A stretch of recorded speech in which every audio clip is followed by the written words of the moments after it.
Olá, boa tarde. Mais uma vez estou eu aqui para gravar o nosso vídeo. Muito obrigado mesmo aos meus amigos e às minhas amigas. Quero primeiro agradecer a Deus por estar vivo e a você, meu irmão, minha irmã, que tem adotado os meus vídeos, tem se inscrito no meu canal. Muito obrigado. São 380 pessoas que estão acreditando no meu trabalho. Isso me deixa muito feliz mesmo. Era 381, mais um desistiu, né? Tudo bem, faz parte da vida. Espero que ele ou ela volte o mais rápido possível e mais gente eu continue ganhando, ok, gente? Olha, hoje eu vou falar de uma coisa que quando é assunto econômico, assim, as pessoas não gostam muito não, mas a gente precisa de ver. Porque eu me preocupo com o país, eu me preocupo com o crescimento do país, porque quanto mais o país cresce, quanto mais a economia do Brasil vai boa, quanto mais você vê, o Brasil está crescendo, isso melhor, vai diminuir o preço no supermercado, diminui o preço do remédio na farmácia, diminui o preço da energia. Quando o país cresce, é bom para todo mundo. Ah, mas eu não tenho nada, eu recebo só um salário mínimo, mas vai melhorar a sua vida. Porque o salário mínimo vai dar para você comprar mais coisas, vai sobrar mais dinheiro para você comprar uma balinha. Porque a gente que ganha salário mínimo sabe que o salário mínimo não dá para nada. Mas se o país crescer e a inflação baixar, como essa semana, né, já teve até uma deflação, né, que a política do Banco Central fez o efeito necessário para que a inflação chegue ao ponto, à meta, tudo isso é muito importante. Então a gente fala de economia, não é um assunto chato. Parece chato, mas não é. É um assunto importante a gente discutir a economia do país. A economia, quando a economia cresce, melhora o emprego. O seu filho, o seu neto, o seu cunhado, a sua nora, o seu genro vão se colocar no mercado de trabalho. Agora, quando a economia vai mal, aí o seu genro vai ficar o dia todo no sofá, gastando no seu sofá, e você vai ficar com raiva dele, vai ficar chamando ele de vagabundo, não arruma emprego porque não quer. Não, ele não arruma emprego porque não tem. Coitado do seu genro, da sua nora e assim sucessivamente. A gente precisa às vezes mexer com o brilho, mexer com o coração das pessoas para a gente chamar atenção. Mas eu não estou revoltado, não, muito pelo contrário. Estou muito feliz. Mas o que eu quero dizer é o seguinte: veja bem, o Brasil perdeu numa década, isso é um dado, um estudo que eu li, publicado no diário, no jornal Estado de São Paulo, e que ele diz o seguinte: o Brasil perde 52 bilhões de reais. Aí eu fui ver o que é isso. Em 10 anos, de 2011 a 2021, segundo dados da Fiesp, a Fiesp é a Federação das Indústrias de São Paulo, um dos órgãos mais importantes do ponto de vista econômico no país durante muitos anos. Ela perdeu esse impacto, né? Porque agora a política está muito voltada com os pastores evangélicos. Quando antigamente a política era decidida pela Fiesp em São Paulo, pelos industriais de São Paulo, pela CNI, né? Daqui o presidente da CNI era um sergipano, me desculpe o nome, não lembrei o nome dele, não lembro o nome dele, mas o país decidia essas questões. Hoje se discute as questões, são os pastores evangélicos, pastores de duvidosa credibilidade, né? Porque tem pastores muito sérios, mas tem pastores desses grandes aglomerados religiosos que vivem em Brasília cobrando prestígio de ministério só para se completarem. E eles não entendem mesmo de economia. Então eu vou aqui dizer assim, eu não gostava da Fiesp, porque quando eu dizia assim, quando é bom para a Fiesp é ruim para o Brasil. E era assim mesmo. Mas agora, quando é bom para os evangélicos, é ruim para o Brasil. Porque o Brasil deixou de ter um pensamento na indústria, na geração de emprego, para ficar brigando com pastores em Brasília, né? Infelizmente, a política brasileira piorou e essa queda, né, do Brasil da indústria para me lembrei o nome do presidente da Federação da Indústria, da Confederação Nacional da Indústria, Albano Franco, foi senador de Sergipe e realmente ele liderou muitos estudos econômicos. Mas vamos entrar no fulcro, vamos dizer assim, do meu artigo. De 2011 a 2021, o Brasil vem me perdendo 52 bilhões de reais, o que equivale aproximadamente a 10 bilhões de dólares dos Estados Unidos, né? Mas como essa perda? Pela redução, né, de mercado que ele vem perdendo na América Latina, ou seja, só na Argentina, Uruguai, Paraguai, Venezuela, Bolívia e assim sucessivamente. Por que isso? pelo ataque do comércio, a agressividade da China, né? O comércio chinês está levando, né, inclusive para a economia brasileira, destruindo a indústria brasileira. Então a China é uma coisa que é um país é um gigante, né, e a gente deve se preocupar com ele, porque se ele entrar no mercado, por exemplo, Moda Center de Santa Cruz de Capibaribe, que é um centro, Santa Cruz de Capibaribe tem uma grande riqueza, meia dúzia de muitos ricos, e a boa parte da geração é pobre, do povo de Santa Cruz é pobre, mas tem eles uma ilusão de que o Moda Center resolve o problema de todo mundo. O que é o Moda Center? O Moda Center é uma feira, só que ela é coberta, né? Não é uma feira ao ar livre, como geralmente a gente, em rua, como a gente geralmente está conhecido, se conhece no Brasil. O Moda Center é um shopping center, vamos dizer assim, né? Tem um outlet, que é de um grande apresentador de televisão do Brasil. Enfim, e ver o comércio de Santa Cruz vive em função, a vida de Santa Cruz vive em função deste Moda Center, que só vende roupa. Se um dia a roupa chinesa entrar aqui, o Moda Center quebra, os empresários de Santa Cruz em 6 meses vão à bancarrota. Não se fala disso, parece que tem medo de modificar o status quo de Santa Cruz de Capibaribe. Já devia ter outras indústrias, outras ferramentas, não, só se pensa no Moda Center, só se pensa na vender roupa. Quando esse mercado saturar, aí vem o empobrecimento. É esses gargalos que o Brasil precisa romper, né? Então vamos lá. O que isso quer dizer? Quer dizer o seguinte: quando você me perde 10 bilhões de dólares em 10 anos, é $1 bilhão por ano. É muito dinheiro, né? Que o Brasil deixou de vender, né? Deixou de vender para a Argentina, deixou de vender para o Uruguai, para o Paraguai, para a Bolívia e assim, para a Venezuela e assim sucessivamente. Tem o agravamento do mercado chinês, tem a própria Argentina também concorre com a gente, o Uruguai melhorou, o Uruguai tem melhorado sua economia, o Paraguai, todos os países da América Latina têm crescido mais do que o Brasil. O Brasil vive numa situação que o Brasil está assim, dando graças a Deus, fazendo festa, porque cresce 2% ao ano. Se esse ano, né, quando fechar dezembro, o IBGE, o Banco Central, disser, o crescimento do PIB brasileiro foi de 2%, vamos soltar fogos. O que, gente, isso significa que a economia brasileira está estagnada desde 2016, 2017, quando teve aquela recessão do final do governo Dilma que o governo do PT deixou, né? A grande recessão, porque o Lula pegou uma Europa compradora, uma Europa muito boa, muito feliz, achando que não tinha mais crise. Lula pega esse país, vem da crise de 2008, que Lula disse, vai chegar aqui, vai ser uma marolinha.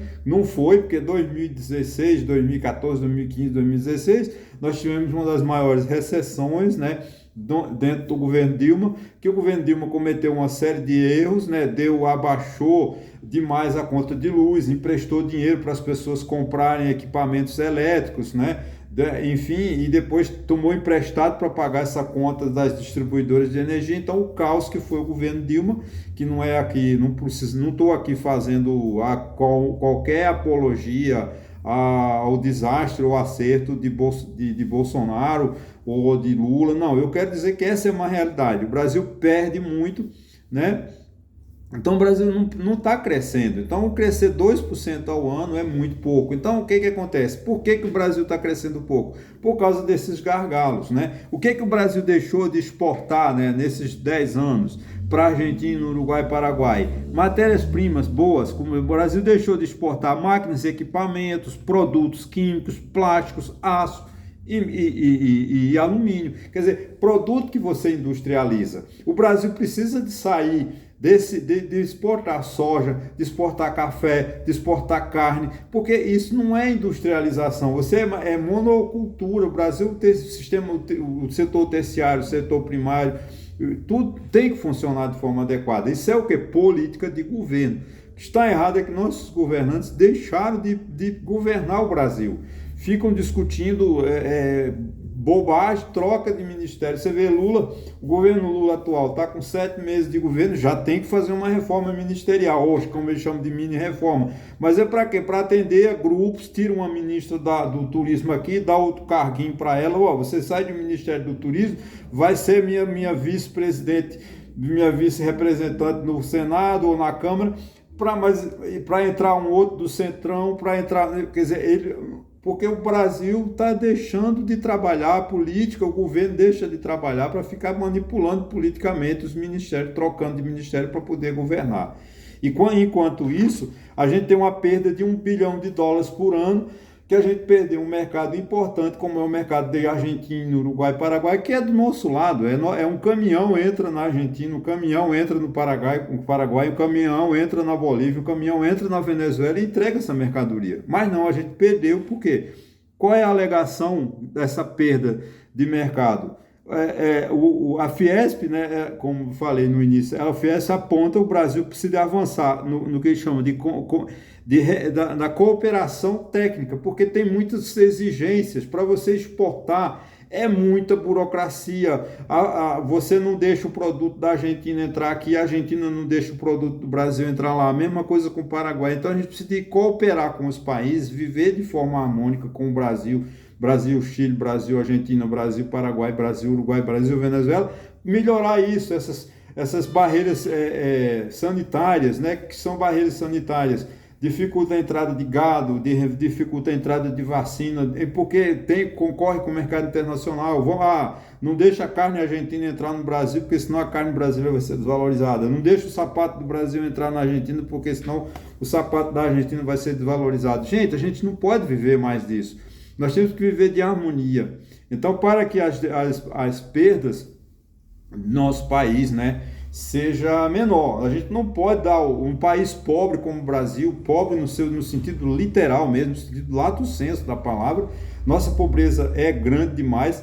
A gente não pode perder essa oportunidade de ter a saber, né, constatar que a gente perdeu em 10 anos US$ 1 bilhão por ano, porque nossas burocracias, né, nossos ajustes, né, estão dificultando, a carga tributária excessiva, a alta sonegação, a concorrência desleal estão diminuindo o comércio brasileiro. Enquanto isso, o governo nada faz, né? O governo não toma providência nenhuma, o governo não se preocupa, porque ele fica discutindo reforma ministerial. Nós estamos só repetindo, como falei, há 7 meses do novo governo Lula, chamado governo Lula 3, e até agora ele não conseguiu fazer nada. Por que o Lula não faz nada? Porque ele está ainda discutindo ministérios. Já em 6, quando chegar em dezembro, o ano que vem, tem que reformar de novo o ministério. E o que Lula vai fazer? Quer dizer, agora com essa reforma tributária, que a gente espera que seja aprovada no Senado Federal, que eles votem logo essas leis complementares, porque a reforma tributária ela não vai mais. O Senado aprovou a reforma tributária. Não, gente, não é assim, as coisas não são dessa forma. O Senado vai aprovar a emenda constitucional que em 2 turnos, que vai introduzir um processo de transição. Aí vem o trabalho dos parlamentares, dos senadores, dos empresários, dos governadores, dos prefeitos, que é a confecção, a estruturação dessa reforma através da lei complementar, de lei ordinária, né? E tudo isso a gente precisa discutir. Então, não é mais para a gente ficar em Brasília discutindo quem é certo, se é a igreja evangélica A, se é a igreja evangélica B, porque a gente saiu de discutir os verdadeiros problemas do Brasil para discutir problemas que não tem nada a ver. Nós temos que acabar com o nosso preconceito com relação às religiões, preconceito com relação às pessoas que têm um sexo diferente do nosso, os homossexuais, os heterossexuais, deixa eles para lá. Isso é o que o Estado tem que fazer. Nesse ponto é respeitar o ser humano na sua essência, mas o governo precisa sair desse confronto, Então, nós estamos discutindo coisas do século XIV, nós estamos discutindo coisas do século XV, do século XVI, quando nós estamos no século XXI. Então, o Brasil precisa de acordar para isso, o Brasil precisa de ter essa despertar na sociedade uma cobrança efetiva dos nossos políticos. Nós não podemos eleger deputados, como tem em São Paulo, deputados que nunca moram em São Paulo, deputados como o filho de Jair Bolsonaro, ele não mora em São Paulo, segundo informações, mas é eleito, acho que é o 3º mandato dele pelo estado de São Paulo. Você não pode votar no deputado simplesmente porque ele defende eu voto em fulana porque ela é defensor dos animais. Não, gente, não é só. Os animais merecem tratamento, merecem respeito. Mas você não pode votar numa vereadora de uma cidade, como aqui uma vizinha, ela só ela é eleita porque eu defendo os gatos e os cachorros, e os gatos e os cachorros estão soltos nas ruas. Cadê a defesa dela? Ela não faz defesa nenhuma. porque a prefeitura não toma cuidado ao lixo da cidade. Então a gente tem que cobrar dos nossos políticos ações mais efetivas. Sair desse dia a dia, desse disse-me-disse, dessa fofoca que a gente vive. Nós estamos discutindo na Câmara Federal assuntos que não tem nada a ver. E o Brasil perdendo isso. Não dá para a gente aceitar isso. O Brasil perder, né, por ano US$ 1 bilhão que podia ter sido vendido, nossa indústria, nossa geração de emprego. Porque quando a gente deixou de exportar US$ 10 bilhões, no mínimo foi 100, 200 mil empregos que foram perdidos. Por quê? Porque você não vai contratar para não vender. Né? A fábrica de fogão, a fábrica de alumínio, a fábrica de aço, ela precisa de ter comércio para vender. Ora, se você reduz em 11,7%, 12% o comércio em 10 anos com o país, nossos vizinhos, imagine com o resto do mundo. Então o Brasil precisa acordar, precisa a indústria voltar, a Fiesp, né? Eu quero que volte o sindicato também, porque acho que os trabalhadores também têm que ser defendidos. Se deixar na mão dos empresários, os trabalhadores também não têm direitos reconhecidos, salários melhorados. Agora, é preciso que a indústria, né, o pensamento da indústria do Brasil, como foi a Fiesp nos anos 60, 70 e 80, volte a funcionar de novo, porque o que o Brasil vive hoje? O Brasil não está pensando na infraestrutura, o Brasil não pensa na educação, o Brasil não pensa na indústria, o Brasil não pensa na rodovia, na ferrovia. Nós estamos parados, criando gargalos que eu não sei para onde é que nós vamos. Nós chegamos a um ponto que o país não pode crescer porque a nossa infraestrutura não permite. Se a indústria crescer de forma rápida agora, de 3, 4, 5%, vamos ter o quê? Um colapso de energia. Vamos ter que entrar no chamado racionamento, porque a indústria cresceu e agora o fornecimento de energia ficou estagnado, porque o Brasil não cresce há quantos anos? Crescer 2% ao ano não é crescimento, não é para se comemorar, é para se chorar, porque é a falta de emprego que predomina no país e a gente só vai aumentar o emprego quando investir em educação e investir na nossa indústria. Ok, gente? Muito obrigado e até a próxima.